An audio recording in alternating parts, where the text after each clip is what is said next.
ఒక లాంగ్వేజ్ మూవీని ఇంకొక లాంగ్వేజ్లోకి డబ్ చేయడం అనేది ఎవరికి ప్రాబ్లం కాదు. కానీ ఏ లాంగ్వేజ్లోకి అయితే డబ్ చేస్తున్నారో ఆ ఆడియన్స్ని టేక్ ఇట్ ఫర్ గ్రాంటెడ్గా తీసుకోవడం మాత్రం చాలా పెద్ద మిస్టేక్. హాయ్ అందరికీ, welcome to perspective matters. Good bad ugly review. ఈ మధ్య కాలంలో టైటిల్ ని ఇంతలా జస్టిఫై చేసే మూవీ అయితే మాత్రం రాలేదు. ఎందుకంటే సినిమాలో గుడ్ ఉంది, బ్యాడ్ ఉంది, అండ్ ఓవరాల్ సినిమా మాత్రం అగ్లీగా ఉంది.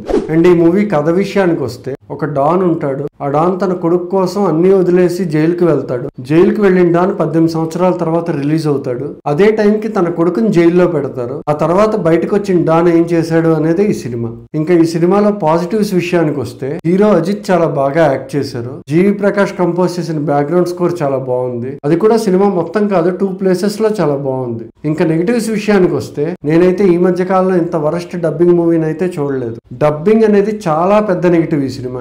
ప్రొడ్యూసర్స్ కానీ డైరెక్టర్ కానీ సినిమాని తెలుగులో ప్రాపర్ గా డబ్ చేసి ఫెయిల్ అయితే అది వేరే విషయం. వీళ్ళు ఒక తమిళ మూవీని తెలుగులో డబ్ చేయడానికి ఎలాంటి ఎఫర్ట్స్ పెట్టలేదు. ఇంకా క్లియర్ గా చెప్పాలి అంటే, మనకి తెలిసిన ఆర్టిస్టులు వేరే వాయిస్ లో మాట్లాడుతూ ఉంటారు. ఫర్ ఎగ్జాంపుల్ షియాజీ షిండే గారు ఉన్నారు కదా, ఆయన వాయిస్ ఈ సినిమాలో ఉండదు, వేరే వాళ్ళ వాయిస్ ఉంటుంది. సినిమాలో షియాజీ షిండే గారి వాయిసే కాదు, చాలా మంది మనకి తెలిసిన ఆర్టిస్టుల వాయిస్ వేరే వాళ్ళ చేత డబ్బింగ్ చెప్పించారు. టు బి ఫ్రాంక్ చెప్పాలి అంటే, అక్కడే మనం సినిమాతో డిస్కనెక్ట్ అయిపోతాం. ఇంకా వరస్ట్ పార్ట్ ఏంటంటే, ఈ సినిమాలో చాలా చోట్ల ఓల్డ్ తమిళ్ సాంగ్స్ వస్తుంటాయి. వాటిని యాజ్ ఇట్ ఈస్ తమిళ్లోనే వినిపించారు మనకి. ఆ సాంగ్స్ కి తెలుగు వెర్షన్స్ ఉన్నాయి, బట్ వాటిని రీప్లేస్ చేయలేదు. అలాగే వేరే లాంగ్వేజ్ సాంగ్స్ వస్తుంటాయి, వాటిని కూడా తెలుగు సాంగ్స్ తో రీప్లేస్ చేయలేదు. నాకు అనిపించింది ఏంటంటే, తెలుగు ఆడియన్స్ ని టేక్ ఇట్ ఫర్ గ్రాంటెడ్ గా తీసుకున్నారు. ఇంకా ఓవరాల్ సినిమా విషయానికి వస్తే, మన తెలుగులో హృదయకాలయం, కొబ్బరిమట్ట సినిమాలు ఉంటాయి కదా, ఆ సినిమాలకి ఈ సినిమాకి చాలా పోలికలు ఉంటాయి. అంత అన్రియలిస్టిక్ మేకింగ్ ఉంటుంది సినిమాలో. బయట పబ్లిసిటీ ఏం చేస్తున్నారంటే, ఇది కేవలం ఫ్యాన్స్ కోసం మాత్రమే తీసిన సినిమా అని చెప్తున్నారు. ఫ్యాన్స్ కోసం తీసిన సినిమా అంటే ఫ్యాన్స్ కి నచ్చే మూమెంట్స్ ఉండాలి తప్ప నార్మల్ ఆడియన్స్ అసలు చూడలేని విధంగా ఉంది సినిమా. ఫస్ట్ 30 మినిట్స్ అయితే నాకు అసలు అర్థం కాలే ఈ సినిమా ఎందుకు ఇలా తీశారు అనేది.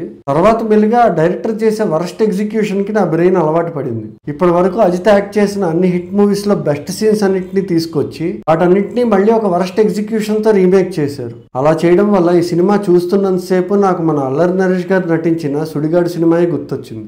ఈ సినిమాని నేను తెలుగు వెర్షన్ లో చూశాను. ఇప్పుడు వచ్చి కొంతమంది ఏమంటారంటే, తమిళ మూవీస్ తమిళ్లోనే చూడాలి, మలయాళం మూవీస్ మలయాళంలో చూడాలి అంటారు. అలా చూడడానికి 100% ఓకే, ఎప్పుడు తెలుగు వెర్షన్ రిలీజ్ చేయనప్పుడు. తెలుగు వెర్షన్ రిలీజ్ చేసి అందులో మళ్ళీ తమిళ సాంగ్స్ పెట్టడం అనేది చాలా బిగ్గెస్ట్ ప్రాబ్లం ఈ సినిమాకి. సాంగ్స్ ఒకటే కాదు, తెలుగులో డైలాగ్ వెర్షన్ కూడా చాలా వరస్ట్ గా ఉంది. తెలుగు స్టేట్స్ లో ఎవరైనా అజిత్ ఫ్యాన్స్ ఉంటే వాళ్ళు తమిళ వెర్షన్ చూడడం బెటర్.